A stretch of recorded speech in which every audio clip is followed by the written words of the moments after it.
Mga katrops, welcome back ulit sa aking channel, Sports React PH. At ngayon nga ay pag-uusapan natin ang balitang makakapaglaro na nga po agad si Jimmy Butler sa Golden State Warriors.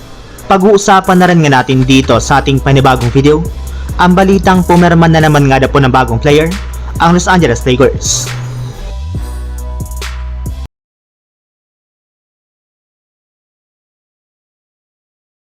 Ilang araw lamang nga po mga katrops mula nang kunin ng Golden State Warriors ang kanilang pinakabagong superstar na si Jimmy Butler sa isang blockbuster trade sa Miami Heat, ay agad na nga po itong pumunta sa San Francisco para makasama dito ang kanyang bagong kupunan.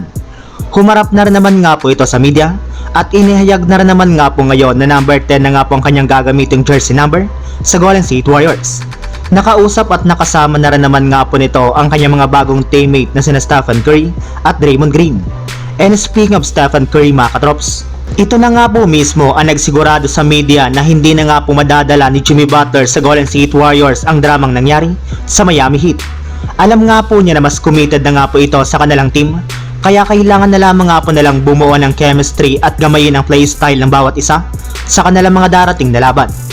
Para nga po sa inyong kalaman mga katrops, since nga po wala rin namang iniindang injury ngayon si Butler, ay maaari na nga po agad itong makapaglaro sa kanilang next game laban sa Chicago Bulls.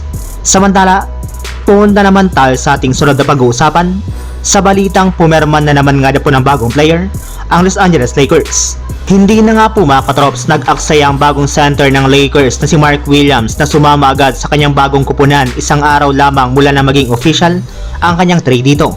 Namit na rin naman nga po niya ngayon ang kanyang mga bagong teammates, lalo na si LeBron James, na nagsabi pa lang sa kanyang interview sa media na sobrang nga po talaga siyang nasorpresa nang makuha ng Lakers si Mark Williams. Nagulat rin naman nga po siya ng gusto mula nang malaman niya kung gaano ito katangkad at kabata bilang isang sentro.